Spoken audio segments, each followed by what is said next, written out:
ওকে আছে আছে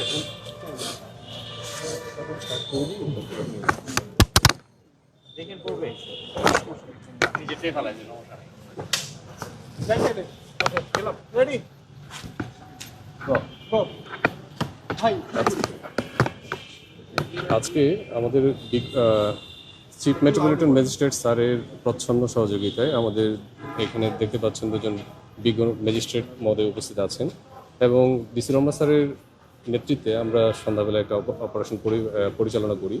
সেখানে আমরা এখন পর্যন্ত 23 জনকে গ্রেফতার করতে সক্ষম হয়েছি। সাথে মোটামুটি উল্লেখযোগ্য পরিমাণ গাঁজা আছে, যেটা পরিমাপ করা হচ্ছে। এখনো পরিমাপ সম্পন্ন হয়নি, সম্পন্ন হলে ঠিক কতটুকু পরিমাণ আছে সেটা জানা যাবে। তো এই প্রসঙ্গে আপনাদের যদি কোনো জিজ্ঞাসা থাকে, এখানে আমি এসি রমনা মাঝার আছি এবং আমাদের দুজন বিজ্ঞ ম্যাজিস্ট্রেট মহোদয় আছেন, তারপরে আমাদের এসি পেট্রোল রমনা মহোদয় আছেন। আপনারা আমাদের কাছে এই অভিযোগ সংক্রান্ত অভিযান সংক্রান্ত কোনো কিছু জিজ্ঞাসা থাকলে করতে পারবেন। কোন মেয়াদে সাজা দেওয়া হচ্ছে আচ্ছা, ঢাকার মাননীয় চিফ মেট্রোপলিটন ম্যাজিস্ট্রেট জনাব মোহাম্মদ মুস্তাফিজুর রহমান স্যারের প্রত্যক্ষ নির্দেশনায় আজকে রমনা ডিসি ডেপুটি কমিশনার জনাব মাসুদ ভাইয়ের সাথে আমরা একটা অভিযান পরিচালনা করি আজকে।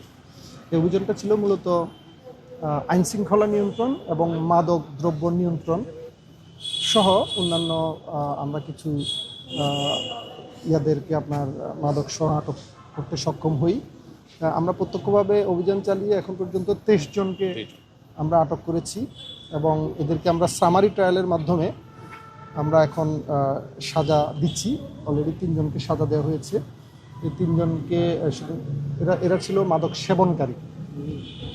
তো আমরা তাদের সাথে কথা বলে বিভিন্ন মেয়াদে সাজা দিয়েছি। কাউকে আমরা 2 মাস দিয়েছি, কাউকে আমরা 1 মাস দিয়েছি, সেই সাথে অর্থদণ্ড দিয়েছি। এবং তাদের আমরা সাজা দেওয়ার ক্ষেত্রে তাদের বয়স, তাদের পড়াশোনা সহ আমরা তারা কি প্রফেশনে আছে আমরা সব কিছুই বিবেচনা করছি মূলত। কারণ এখানে সোহরাওয়ার্দী উদ্যান এখানে আসলে এমন একটা প্লেস, এটা খুবই গুরুত্বপূর্ণ একটা জায়গা। আপনারা জানেন এখানে ঢাকা বিশ্ববিদ্যালয়ের ছাত্র, শিক্ষক থেকে শুরু করে অনেক গুরুত্বপূর্ণ মানুষও এখানে সন্ধ্যাবেলা আসে, অনেক কাপল আসে। তো আমরা এমনভাবে অভিযানটা পরিচালনা করার চেষ্টা করেছি যাতে করে এখানে সাধারণ যারা দর্শনার্থী যারা আছে তারাও যেমন হ্যাম্পার্ড না হয়। অ্যাট দ্য সেম টাইম যারা মাদক সেবী এবং মাদক বিক্রেতা আছে এখানে, যারা এই পরিবেশটা, সুন্দর পরিবেশটা নষ্ট করতেছে, আমরা তাদেরকে হাতে নাতে ধরে আইনের আওতায় আনার জন্যই আমরা মূলত এই অভিযানটা আমরা চালিয়েছি। এবং পুলিশের প্রত্যক্ষ সহযোগিতায় খুব সুন্দরভাবে অভিযানটা পরিচালিত হয়েছে এবং আমরা সামনে অদূর ভবিষ্যতে আমরা এই সমস্ত অভিযানগুলো আমরা অব্যাহত রাখবো। আর আপনারা যারা সাংবাদিক ভাইয়েরা আছেন সবাই আমাদের সাথে থাকবেন, আমরা এই আশাবাদ ব্যক্ত করি। একজনের মধ্যে মানে ছাত্র না, সবাই ছাত্র না। এখানে ঢাকা বিশ্ববিদ্যালয়ের ছাত্রও আছে, এখানে বিভিন্ন কর্মজীবী আছে, এখানে বেকার লোকজনও আছে, কিছু টোকাইও আছে, আবার কিছু ওখানে আপনার ভাসমান লোকজন আছে, ঝুপড়ি দোকান চালায়, এরাও আছে কিছু। তো এই সবাই মিলেই আছে আর কি। আমরা দেখি ভাসমান যে দোকানটি, সেই দোকানে তো গাঁজা সেবনের যে সরঞ্জাম সেগুলো পাওয়া হয়েছে। তাকে কি আপনারা কোনো শাস্তির আওতায় আনবেন কিনা বা তার শাস্তিটা কেমন হতে পারে? আমরা সে গাঁজা বানানোর যে সরঞ্জাম ওগুলো তার কাছে পাওয়া গেছে এবং আমরা এখনো তার বিচার সম্পন্ন করি নাই। তার সাথে আমরা কথা বলবো। আমরা এখন প্রায় 23 জন আছে, তো আমরা একজন একজন করে আমরা সামারি ট্রায়াল যেহেতু করেছি, সামারি ট্রায়ালের একটা পদ্ধতি আছে। আমরা তো বিচারক, তো সো আমরা সম্পূর্ণ আইন ফলো করে আমরা তাদেরকে সামারি ট্রায়াল বা সংক্ষিপ্ত বিচার পদ্ধতি অবলম্বন করে আমরা তাদেরকে জিজ্ঞাসাবাদ করব।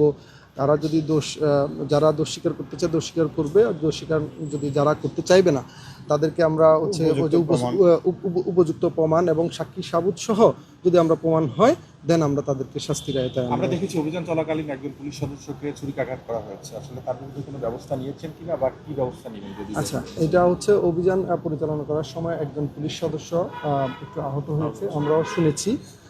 এখনো ওনাকে আমাদের কাছে আনা হয়নি, আমাদের কাছে আনবে।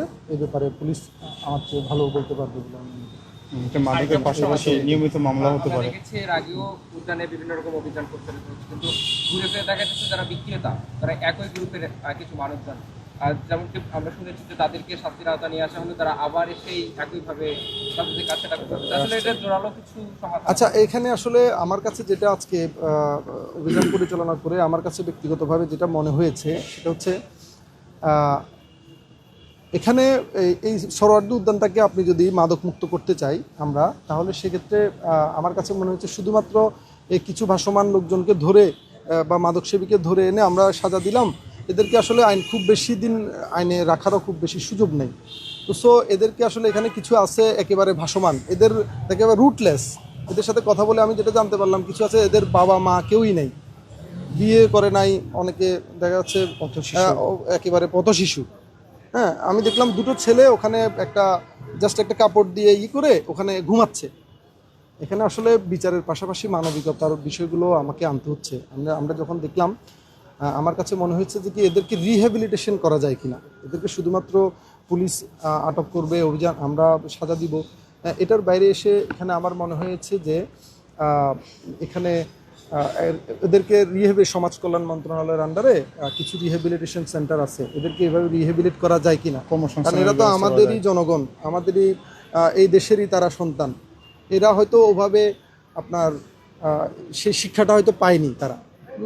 আমার কাছে মনে হচ্ছে এদেরকে সরকারি ভাবে এদেরকে কোথাও রিহ্যাবিলিট করে এদের থাকা খাওয়া সহ শুরু করে এদের একটু পড়াশোনা সহ টোটাল একটা করে প্যাকেজের আয়তা আনা যায় কিনা, এ ব্যাপারে আমরা চিন্তাভাবনা করতেছি। আরেকটা বিষয় হচ্ছে কি, ওখানে কিছু ঝুপড়িঘর আছে যেটা আপনার সরোয়ার্দী উদ্যানে থাকার কথা না।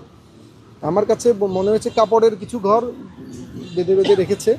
এই ঘরগুলোতে যারা থাকে আমার কাছে মনে হচ্ছে এরাই হচ্ছে মূল আপনার এই মাদক এবং অন্যান্য ক্রাইম যেগুলো এখানে হচ্ছে ওই কেন্দ্রিক, ওগুলোর আখড়া হচ্ছে এগুলো। তা আমি এখানকার ডেপুটি কমিশনার যিনি আছেন ওনার সাথে আমি কথা বলেছি যে এগুলো তুলে দেওয়া যায় কিনা।